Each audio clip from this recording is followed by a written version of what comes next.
everyone, and welcome to Call Your Hits, a Storm Riders Airsoft podcast.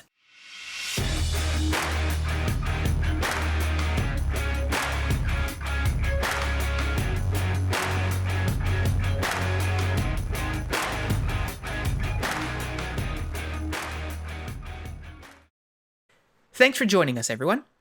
We've got John with us in the studio today. As we've talked about in the past, John is, well, obviously one of our team members, but is a student of history, archaeology, and he's got a really strong interest in particular in World War II. And if I go back to the first game I ever played with John, he was wearing a 101st Airborne kit, similar to what you might see in like Band of Brothers and stuff like that. And since then, he's grown his kit and really collection, I should say, to include extremely accurate impression kits, including a Canadian parachutist impression kit that we covered off in a video on our channel several months ago. He is personally responsible for the World War II shaped hole in my wallet. Yeah. And it's always a treat to talk to John about World War II stuff because he just knows like so much about it. And I'm really happy to get a chance to chat with him about this stuff today. And in particular, what we want to talk about with John specifically for today's episode was what it was like for him moving from a World War II impression kit to a more modern kit, more in line with, what the rest of the team, the rest of the Storm Riders wear. How did you start that journey? Some of the hurdles and so on. So we'll go through that. Now, I think a good place to start is acknowledging, number one, for anyone listening, that we as a team did not pressure John to ditch his World War II kit in any way. Like, we were not saying if you want to stay on the team, you had to get a modern kit. Like, is my recollection on that pretty correct? Yeah, man, definitely. There was a bit of teasing, razzle dazzle from you boys, but like, I mean, being tormented by the other Storm Riders is part of the gameplay experience of being a Storm Rider. Like, yeah, exactly. It goes with it. Like, it's a badge being razzed and dazzed by the you boys and your slick daddy JPCs and stuff. So, I mean, there was always a bit of an interest there, but to me, it's kind of like looking at a different language. Like when I was first getting started, like literally no idea about any of the kit. I didn't know what Molly was. I didn't know like. Is that Pat's girlfriend? Plate carriers. Yeah, there's plate carriers, there's chest rigs, and then there's load bearing equipment. Obviously, coming from a historical background, the load bearing equipment's up my alley. But it was a surprise to be sure, but a welcome once I got my foot in the door with it. So what got you initially interested on like trying it out? Was it just that you wanted to try something different, or was it just sort of the appeal of like trying to fit in with the team? How did that go in your mind? I felt like I hit the end of the road with the World War II kit. Like, I didn't think I could go any further than I could. Like, this was what, like maybe 5 years Boy, ago? were you wrong. Yeah, big time. But I was like, I think I hit the end of the road here. I got my American kit like in a good place. Like, I enjoy using my Thompson. I enjoy using my M1. But like, maybe I want to start trying running some more modern, contemporary kit. Give that a whirl. And obviously, when I brought that up to Phil and you boys, you guys were over the moon, and that was really positive for me. So I felt like I was making the right call by doing such. And like I had mentioned earlier, like I had no idea. This is a completely different language to me. Like, I didn't know anything. So having you boys there to support me and my decision to go forward with this, it was super, super. I don't think I would have actually made the decision to do it and commit to it if I didn't have the support from you boys and the hand and the resources. It's also really fun to, from my point of view, to be going in the other direction with you now, right? Like, I helped you with setting up your kit and like building up your gun and getting everything squared away, and now I'm like, all right, like. I'm delving into the other direction.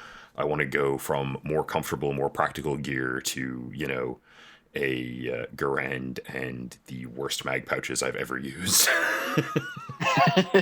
Yeah, and I'm like, I mean, I'm just reciprocating what I was shown. Plus, Pat is one of my good friends, so like, obviously, I'm gonna be like, no, Pat, you got to figure out all this your stuff on your own. But yeah, as I mean is kind of the theme of this podcast. Like we're all about sharing knowledge here anyway, and frankly about nerding out about cool stuff. So what were some of the like initial like hurdles that you had to overcome? So like aside from like the obvious stuff around like money and stuff having to buy the kit, and you mentioned like it was a different language. Like what were some of the biggest challenges for you in particular? With getting a modern kit. Yeah, yeah. I mean, precisely that. I mean, it's just like, well, the manual of arms is completely different. Like, if I'm going from a Sten gun or a Thompson to a AR style rifle, it's just like everything is so much more streamlined. It's so easy to use. It's clearly I mean, obviously it's the better system, but I really liked like it showed me different aspects of my play style that I can improve upon directly and get instant results.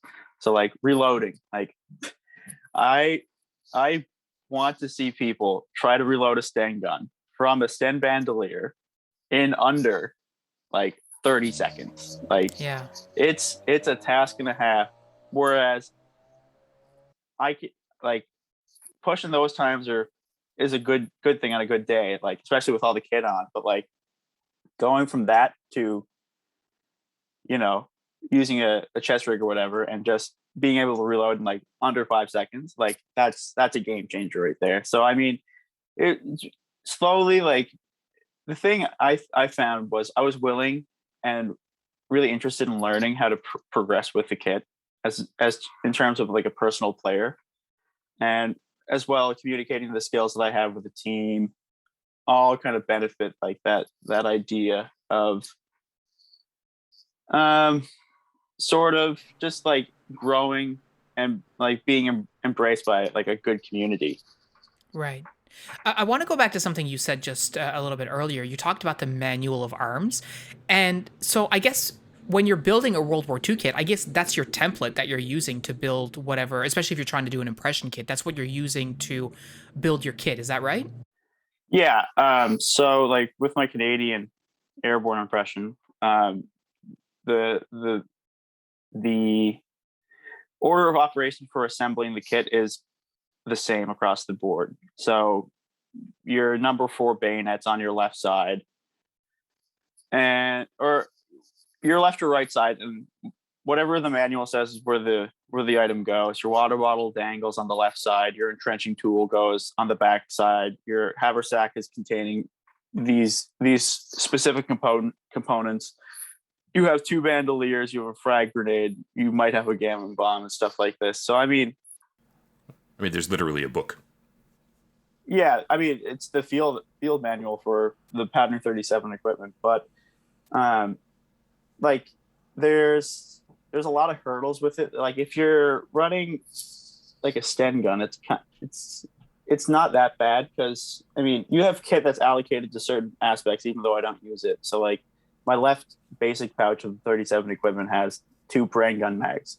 There's not an airsoft brain gun. You're probably saying to yourself, and you're right. There's no reason for me to have it, but besides that's what the fellows used, and that's what every fella had. So like going back to what I kind of alluded to earlier, like I thought I'd hit the end of the road for where I could go with an impression or with a kit, sorry, because I didn't view it as an impression at that point when I was just centrally focused on my 101st kit because one, I was poor. I still am, but I couldn't afford to go into the great detail that I go to now. I also was young, and I thought I knew everything about it. Little did I know, I knew nothing about it. And then I think the final thing was the willingness to like accept it and move forward with it and implement what I can to make something that's better and research it. And I think that was kind of like that's where I am now with the kit because like the manual of arms, going back to that kind of idea, like when I play as a murder hobo, an 83rd Infantry Division soldier, late war, April, March 1945, very specific because that's the time period that I'm choosing to reenact. The manual of arms for that was the rifle was carried pointing upwards. There's no low ready. There's no ready up drills that were taught. So there's a transition that I make now to like have my rifle up, looking at period photographs, see how the boys actually carry their rifles. Like it's completely foreign, and it makes no difference to the outcome of the game. But for me, I enjoy doing that and doing it properly. So, Right. and then with the modern kit, like the obvious like counter to this is like you can wear your kit in whatever way you want, and like you can sling it under your arm, you can put it over your shoulder, you can put it up, put it down, you can be low ready, you can be high ready, you can do whatever you want. There's no set manual of arms or historical like tie downs that are limiting you to what you want to do. And that creates a really significant distinction between the two kits. Yeah, and I mean, I think for us on the team, like we're not doing any impression really. We're just focused on. We've talked about a lot in the past, like what is the most effective for us, like what allows us to be the most effective we can be on the field, and understanding that what that looks like for me might not be the same that what it looks like for Pat or Chris or what have you. So there's really no reference that you can just look at to say, oh, this is what I'm supposed to do. Yeah, exactly. Our original approach way back when was, we started with the scars, and so we were like, oh, we want to encourage people to get Stanag rifles so that we can swap mags around, and that has been maintained. But that, I think, at this point is largely because we all have them, right? Yeah, exactly, and it's like more expensive. It's more trouble than it's worth to go out and get a different rifle. As I have a FAL that's currently being worked on, so like they don't take AR magazines. And I mean that hasn't stopped you A from using it, or No, B us being able to do what we need to do in any particular game. Like, is it better in certain situations to be able to swap mags? Like, yeah, sure, but it's not the be all and end all, and we're not exactly. looking at you going like, oh my god, what a farb. And I mean, it's ultimately one of those things where we just are going, okay, use your AR for, if we're going to do an all-day sort of milsim game, you'll get asked to use your AR in much the same way that I will get asked to use my AR, because the grind is super fun to shoot, so I'll bring it to wherever I'm going if I feel like playing. And there is value for like really long games, but for like, your average day at Frontline, it's a 10-minute game. Yes, Phil shoots so much that he runs out of ammo occasionally, but like if there are 4 of us there and 2 of us are running World War II guns, at least he can bum a mag from the third guy. Right. Yeah. Yep. So looking at sort of that progression, obviously lots of different hurdles, trying to pick out some of the gear that you have picked out. And I think it's interesting as a bit of a side note that where you've landed on your modern kit is not where I've landed with my modern kit. And that's not a problem, right? That's just is the way it is. That's an interesting idea, because when I was first making the transition to the modern kit, like the only thing I knew was load bearing equipment. So I knew pouches and I knew a harness and a belt. And it's pretty interesting. Like when I first started going forward with this, I was like, you know what? I'm just going to run a belt system because I'm used to everything on my hip. And for like a year, 2 years, I just ran primarily a belt with all my mags on it. And towards the end of it, a dump pouch. But and I was definitely surprised at how well that worked, if I'm being honest. Well, I mean, it's just breaking it down to its essential components. I need in a game space for magazines and my gun and a battery. And if I have those things on my person, I'm completely effective, because Minimalist kit. Well, not even that. I mean, I like if you break it down to useful like components to an airsoft game, it's magazines and a gun and a battery, a spare, and a radio, and yeah, a radio as well. Like, so I found like just by doing that, like going from what I know, like from a World War II kit, you have so much pocket filler, you just don't use it.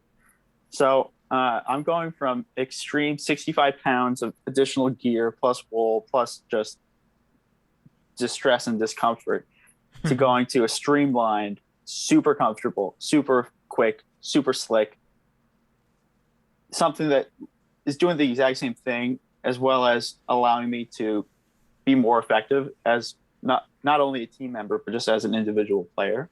I found was really interesting. And I'm like, and then moving forward from that, like I have a knockoff Travis Haley chest rig, the DC3 or whatever, same as Chris.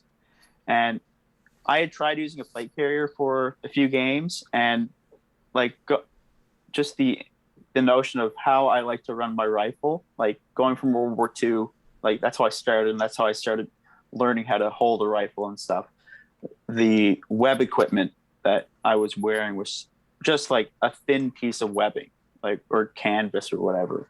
So there was no big like pads on my shoulder, like so I could get the rifle to where I learned how to shoulder it. And then I couldn't do that with the JPC or whatever the chest rig was or the plate carrier that I was wearing was. Mm-hmm. And I found like I was as effective, but there were some hurdles. There was additional steps. I had to relearn how to hold my gun. I was like, you know what? Away with I love that. that you're just like, man, And this then padding is getting in the way. It's too comfortable. yeah, this padding is doing nothing for me. Like I think there's foam inside this plate carrier. There's no need to have like these pads. So it's just taking over like real estate and making me do additional steps I don't have to do. And then when Chris brought up the idea of getting in this chest rig, one of the first and only things I looked for in it was the shoulder yoke, like the H straps. And if that was, you know, close to the same thicknesses as the webbing that I was used to, it was game. That's what I wanted, nothing else. Just because I resort back to that idea of like, this is how I was taught. This is how I know a rifle should fit in my shoulder. And that's like transitioning from the World War II kit. I think that's a good evolution that you see like the belt system with just your essential equipment. Then you have your magazines just on the belt. Then you have the JPC or the chest rig, just because it's kind of slight alterations to what I'm used to. Mm-hmm. And so, like, looking at that, I mean, it's obvious, like, and you mentioned this earlier, and I think it's true. I mean, there's a reason why kits, like in the real world, let's say, evolved and people don't wear today what they wore back then. Like that, to me, and I don't think anybody's going to listen to this go like, no, that doesn't make sense. Like, it makes logical sense. It's just better, exactly. right? That's progressing. But what were some of the things that really, like for you, really drove that home? Like you're like, wow, this is just aside from like the comfort of the not having to wear layers of wool and stuff. Like, what were some of the stuff for you that you're like, wow, like this is a big breakthrough? Like in terms of, because I think it's really important for people to understand about you in particular is that you were already a really good player, right? You were wearing your World War II stuff, way before you started using this modern kit. And you were already a really good player. So moving to this modern kit, what were some of those breakthroughs for you that you're like, wow, like this other kit actually holds me back in some ways? Well, right off the rip, an optic. That is probably the greatest breakthrough of my entire airsoft career. And, you know, you kind of brush off optics. Most people do. Like, you don't need them. But all right, the counter to that is, all right, go in the woods on a kind of a gray day, shoulder an M1 Garand, and use the iron sights effectively and try to pick out a target and hit them accurately. I can guarantee you it's just not going to happen because the iron sights are so antiquated. You're just not going to be able to, you're going to have a good sight picture, but you're not going to see anything besides the three-pronged front sight. So it just takes up your entire field of view. So red dot sights are a wonderful thing, and the Garand was not designed for CQB. Exactly. And I mean, the Thompson to a lesser extent, there's a bit more visibility with it. And I mean, you don't really aim with the Thompson anyways, but I found the way that I was playing for the first, like, when I was learning how to play airsoft and get into the rhythm of shouldering a weapon, firing a weapon, and hitting people, iron sights were just more of a nuisance than they were worth. So I would always put my head on the side of the rifle, just looking down the left side of the barrel, just because I'm a right-handed shooter. If I was the inverse, I'd do the opposite. Right. I would look down the left side of the barrel if I was left-handed. And the reason I did that is because I got really in tune with the same 3 or 4 weapons that I was using week after week, that I just knew where the BBs were going to go. So I didn't have to necessarily traditionally aim with acquiring a sight picture and stuff. And then transitioning to a modern kit, like, I don't have to do that anymore. I can just lift my head a little bit over to the right and look down the barrel of the rifle, be 1,000 times more accurate with it, with no additional work. I just put my head over the shoulder, get the dot in my field of view, and just squeeze the trigger. Center dot on target, pull trigger is a significantly easier process. then lining up the front side, the back post. It's just like, it's so different. And that was, I think, probably the greatest breakthrough of my entire like airsoft career, moving from traditional firearms to more contemporary AR style customizable weapons. Hmm. And I mean, speaking about customization, I think as well, like when you look at your AR platform, or regardless of your optics or whatever, you also get more customization options or easily applicable customization options for your AR than your Thompson, say, right? So like your AR ends up performing better than your Thompson. Would that be fair to say? Oh, definitely. And like as I mentioned earlier, I have a FAL that I've been running, and I mean it's a long rifle.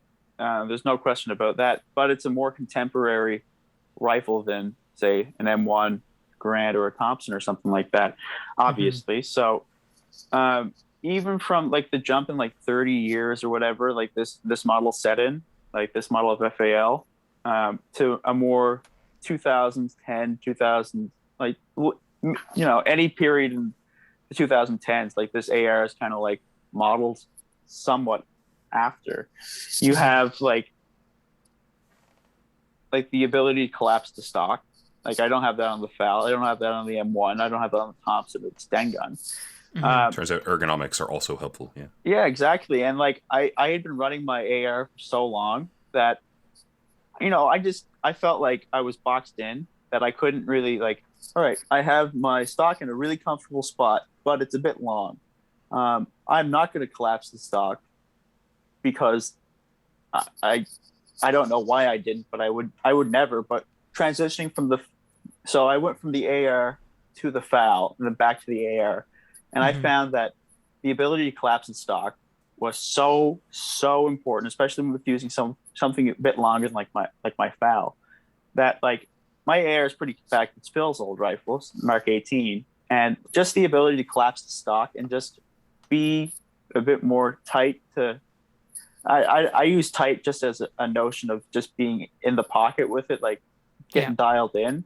Like I can get like that. I can get tight and still perform extremely well. I mean, I'm like twice your size, and I find the Garand comfortable, so I have to assume it's a little on the big and unwieldy side, I mean, relatively speaking, right? it is big and unwieldy. It's also an extremely comfortable weapon to fire, but it's all circumstantial. Like you have this notion of the Garand right now in a more traditional sense, where you're gonna go out in the woods and hit people at frontliner, or Redcliffe maybe. Um, but once you start bringing it into like an urban environment, you're going to want that customization that you have with like a more contemporary rifle. So like the I mean, ability to I clap. don't bring my rifle into an urban environment if No, I can help exactly. I know. it. But if you were to go into an urban environment with a Grand, you're going to figure out pretty freaking quick. It's just not wieldy. Obviously, I'm using the Grand as a notion for the central argument there, but like the Thompson, even still, it's more comfortable, but it's not it's not good in the traditional sense where you're going to go in the woods and just engage people over a longer range because the Thompson's not just doesn't have the range. Whereas And like, I can tell you from my experience, just like doing reloads with it in the house without ever having fielded it yet, that the Thompson reload, like that is not an M4 mag, my friend. no, and it's kind of it's interesting. The M4 is like I found and realizing now it's like the medium between both. I can use it as a Thompson in a tight environment, and then I can collapse that stock, make it just as smaller than Thompson, extend that stock out all the way in a long traditional sense, and just engage targets the same way I would do with a Grand or something like that, but more effectively because of the red dot. Hmm.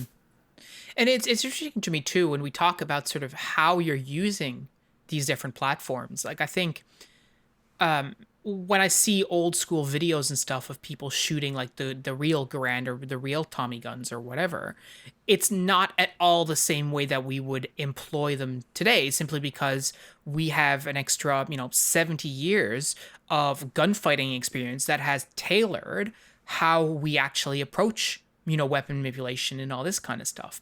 And so what's interesting is we've never thought about doing ready ups, for example, with a Thompson or ready ups with a Garand. That's not been something that we've ever thought about. We've only ever done them with our M4s and our red dots and stuff. Yeah. But conceivably, you could do that if you wanted to, right? Oh, So absolutely. is that something that you've looked back on, and when you decide to wear your World War II kit nowadays, using your sort of your new school methods with your old school kit, is that something that you find you end up doing? Oh, never, never, ever, ever. Just because like everybody thinks like everyone's so indoctrinated with the idea of modern firearms like protocol, like your weapons in low ready at all times, or your weapons just ready to go, your fingers off the trigger. Mm-hmm. When you're like going back to what I was talking about at the beginning, like I thought had hit the wall for what I could do with my World War II kit. There's not, and I didn't. There's an endless possibility of things, and one of those things is carrying the weapon and using it in the appropriate manner for the time period that I'm choosing to reenact. So you look through any photograph of, any American infantry division in the later stages of the war. They don't have trigger discipline. They don't have a low ready. They don't do ready ups. They don't Mm-hmm. practice speed reloads. They have their weapon either slung on their shoulder, on their left shoulder, or they're carrying it kind of like a more a relaxed port arms position where the rifles are pointed at about a 45-degree angle with barrel pointing upwards, at just carrying it low on the hip or slung under the armpits. They're carrying it how you'd carry a hunting rifle in a lot of ways. Yeah, exactly. It's that because the hunting rifle was never thought to be this modern, like streamlined instrument where you needed to be doing ready ups and all that stuff. Whereas it's just a hunting rifle. You carry it in a comfortable manner. And for these guys, largely, this was the comfortable manner because they were trained wall step boot camp to carry their weapon at port arms. So I make the conscious decision when I use my World War II kit to make it as difficult for me as I possibly can by employing these antiquated methods. So there's no ready ups. I don't think I've ever done a ready up, nor will I ever do a ready up with like an M1 Garand, Thompson, Sten gun, yada, yada, yada, just because it's just not, I don't want that to be, I'm already so ingrained with it with the AR, but I don't want that bridge to be molded and kind of clouded by employing those same methods with a World War II kit because it's just not accurate. And for me, I view accuracy in the impression above all else, above my ability to play as an effective player, and as well as being a teammate. Like I view those things as more important for me as kind of like not really the teacher because no one notices these things that I'm doing unless unless someone actually asks me. Then I say, "Oh, I'm carrying it because this is the way it was actually carried." And it makes me sound a little pretentious to do that, but that's just the way I like to do it, and that's what I get out of it. Like I'm not like I'm wearing kit from the Second World War. I'm not going to employ modern firearms protocol whilst doing that. And I found that really interesting because coming from historical fencing, right, and sort of the HEMA side of things, there's always a dialogue between, okay, well, should we be doing sort of like an MMA approach where we're taking the best thing from every school? Should we be doing a really sports centric, like this is how you score in HEMA, or should we be doing an approach that cleaves as close to the historical documentation and learning to sword fight as historically as possible? And I definitely end up on the as historical as possible side. Shocking, I know. The same thing sort of applies with the World War II kit. Like, as with John, I'm trying to do it from sort of an experimental archaeology point of view, right? And so I want to try to mimic the technique and stuff as much as possible. But I have done ready ups with my Garand. You dirty heathen. Yeah, I know, I'm a barbarian. Wow. Hang up the mantle of World War II reenactor now, Pat. But hear me out. So, okay. You can go from that sort of like crouched, half port arms. That's the way everyone seems to be moving in all the still images we have, to aiming, and that's essentially a ready up, right? It's not necessarily going from low ready to high ready or low ready to aim and fire. But the goal for me was, all right, so I want to get some muscle memory in so that I'm carrying this rifle, air quotes, correctly from a historical point of view.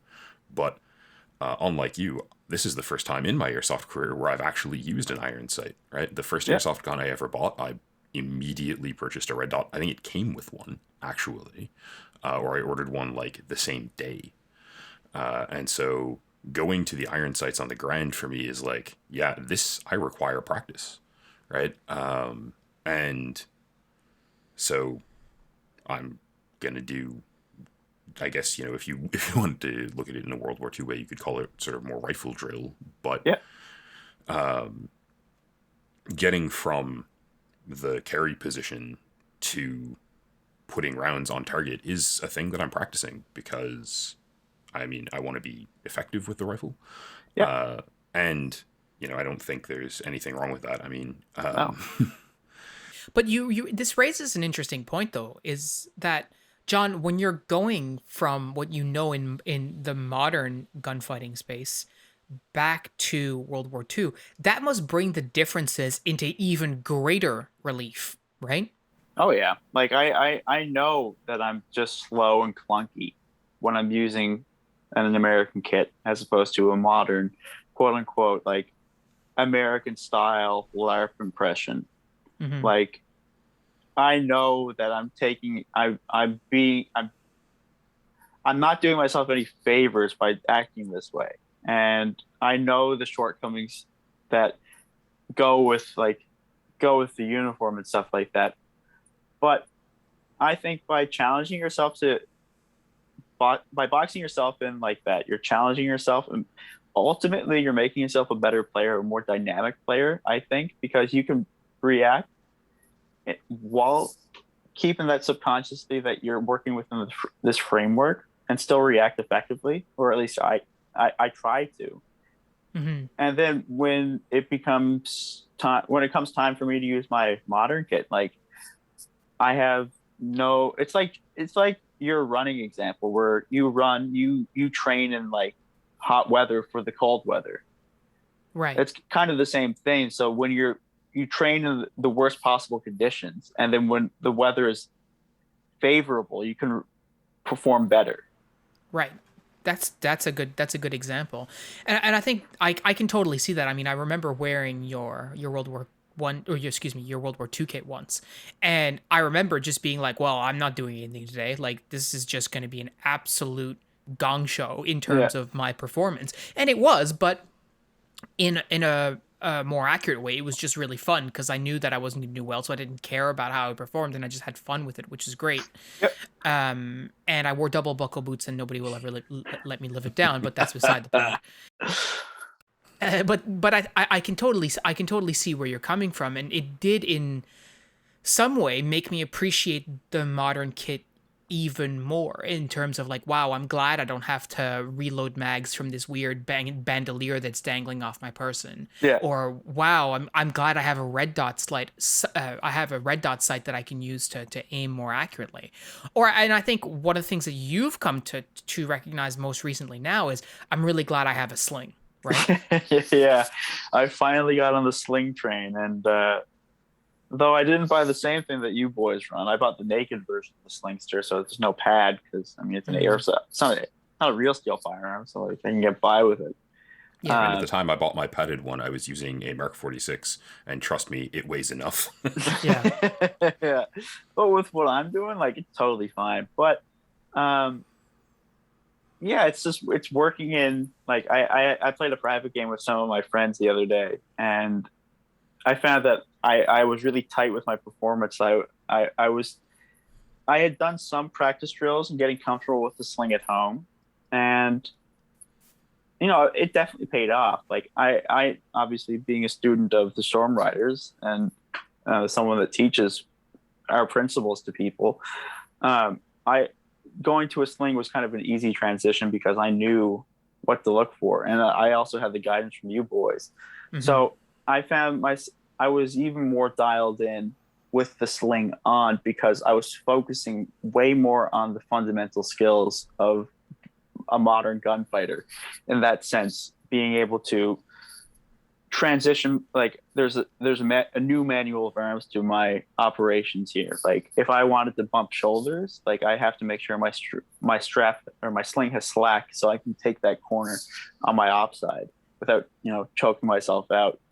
Right. And And it's interesting because I mean slings did exist in World War II, but yeah, just not like this, right? Like you had like a big thick leather sling for your Garand, if I'm not mistaken, and that was and- basically just a like a carry sling that hunters had been using for 100 years, say, yep, as a shooting aid and a carrying aid, right? Because you do both with yep. that kind of sling, right? Yeah, it has definite practical applications for shooting, but it is in no way a comparable object to a modern sling. Yeah, because I mean the framework just wasn't there. There was no, like, we should have a point on which we can rest our weapons and then take that to the shoulder and fire, and then drop it back down and it be in the same position.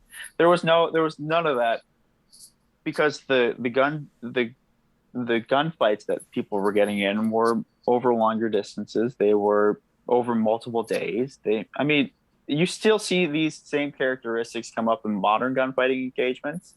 That's not to say that they're completely antiquated by today's standards. It's not true. It's just a way of looking at it. Like, you're carrying this rifle for 258 days or whatever out of the year, Mm-hmm. and then you have like 20 days off with it. You're not going to be carrying it. The way the gunfights work is fire and maneuver. It's with semi-automatic weapons or bolt action. Depends on your nationality. I mean, it's just not practical. I don't think it makes sense that they weren't taught that way, because there was no need for that style of gunfight in that time.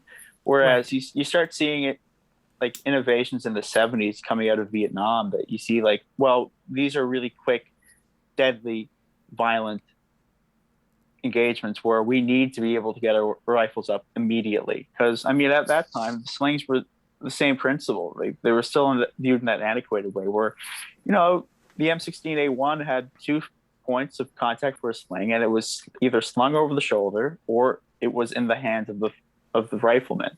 There was no idea that we need to have it, that it can be both. Yeah. But then like around the 80s with Granada and stuff, you start seeing the transition for more like ergonomic styles of like equipment and stuff. You start to get the change from everyone having a bolt action or semi-automatic rifle to everyone having a rifle that has a fully automatic switch, Yep. right?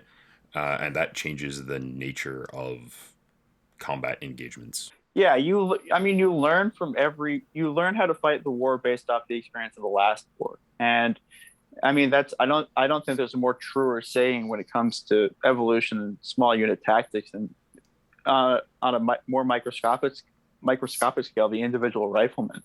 Like, so you see the transition that World War II had. When it first started, like, they had the same manual of arms that World War One had, more or less, even though the technology had developed. So by the time World War II ended and Korea began, you start seeing these more modern tactics and small unit maneuvers and individual rifleman drills that were born out of what was learned from the Second World War. And then once Vietnam came around, we were learning even more based off Korea. And then based off Vietnam, we learned more of that, and during the like Somalia in the 90s and Grenada in the 80s, 90s, and then Iraq in the 90s and stuff like this. You're learning, Yeah. because warfare is changing. It's more dynamic now than it has ever been. So the ability to have a sling that's resting on you comfortably, as well as you can immediately get that sucker up and on target, is valuable now. It wasn't back then, but it is now. So listen, let me ask you one last question here. When it comes to going from your World War II kit to your modern kit, what was the hardest piece for you to leave behind, and why was it your helmet? Well, the helmet. I've been wearing the Mark II British airborne helmet. I had a reproduction from Soldier of Fortune that I got a few years ago. It was a little too big for my head, and I had seen pictures that the Mark II was still being worn in the Falklands in the 1983, and I was like, you know what? It's just a metal dome. I mean, it's not an M1 where it's just like you look at it and you say, oh, it's an M1 helmet. You look at this helmet, you don't know what it is, honestly. Mm-hmm. Especially like I have two now, and one's done up with tropical DPM scrim, and I wear that. People have no idea that it's a World War II helmet. They have no idea. It doesn't look like one to look at. Mm-hmm. Plus, it has a pretty good suspension system as well as a locked-in chin strap. So like my helmet's not coming off, even though it might be a little too big for me. Right. And then It's actually just part of his head now. Yeah, exactly. And then I got a better helmet with an original shell from the Second World War, except it's just like a few centimeters too tight for me. So I don't really wear the World War II helmets anymore. I've transitioned to the Mark 7 or the Mark 6 British helmet. I'm a big sucker for British things. I don't know if you guys were aware of that yet, but we know. Some implications may have arrived. Yes, I definitely like my British kit. So I have the Mark 6 with the DPM cover and just braided scrim with burlap and stuff. But yeah, as I'm still learning and I'm still evolving my kit. Like the other day when I played, I wore shorts and I wore like a Hawaiian t-shirt and my chest rig, and I wore a baseball hat, and Going full speed softer. going full mean. And I didn't hate it. Like it was the first time in a few years now that I've ran without a helmet on, because when I first started getting my modern kit, I didn't have a helmet, and I still had my Mark II, but I didn't bridge the gap with what I wanted to do with that kit, because I had viewed it more in my outlook was much smaller back then. Like World War II kit stays in World War II, and that's full stop. But in my research and as I've grown with my interests, I found that the World War II helmets were not actually, in fact, limited to World War II. They were limited to whenever they stopped being worn in a military context. Mm-hmm. So then I was like, it looks modern enough. I can wear it, and I still rock it every once in a while, just because it's the classic look for me. And it does feel weird to see you playing an airsoft game without that thing on your head. I'm not gonna lie. Exactly, and another more often than not, I usually have at least one bit of kit on me that's from the Second World War, either a reproduction or original item. It was only last summer that I stopped wearing my Corcoran jump boots to airsoft games, because I actually invested in a good pair of hiking boots. So now I just wear my Solomons whenever I play, except when I'm doing World War II. Yeah, for sure. Yeah. And so it's small things like that I keep, it's always it's embedded with me to always have something like that on my person, just because it's just what I enjoy the most. I enjoy the Second World War, learning about it and wearing the kit and learning from it. And I always want to incorporate that small aspect of it, like that fun or that heroic thing with my kit. If it makes you smile, right? Like, this is exactly. a hobby. It's all about having a laugh. Exactly. So you're only if anyone's coming from my position where they want to make the transition to a modern context, do it slowly. Just take certain things. Your World War II kit is always going to be a World War II kit, but if you look at it that way. But if you look at it more as a evolution thing, like with my helmet, for example, you can stretch out your kit and make it look like it's going to fit in with any kit no matter what. You know what I mean? Mm-hmm. Yeah, for sure. Yeah, just don't view it airsoft as a box. But the way obviously I say that and I contradict myself, because I view airsoft in a box when I do my World War II kit. But when I'm doing my impression, I'm doing it deliberately like that, and I know I'm doing it. But right, yeah.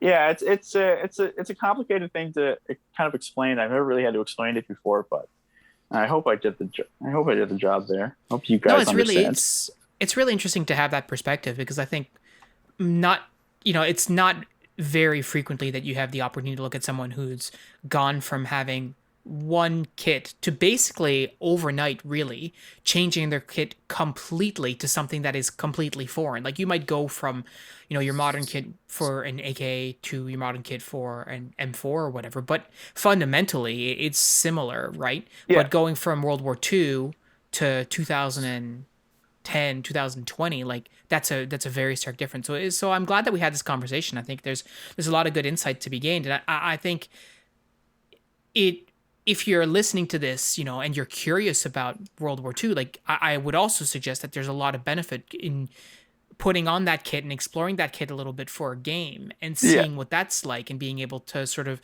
if nothing else, get a little bit more gratitude for the kits that we wear today, allowing us to do the things that we do and perform as we do on the airsoft field.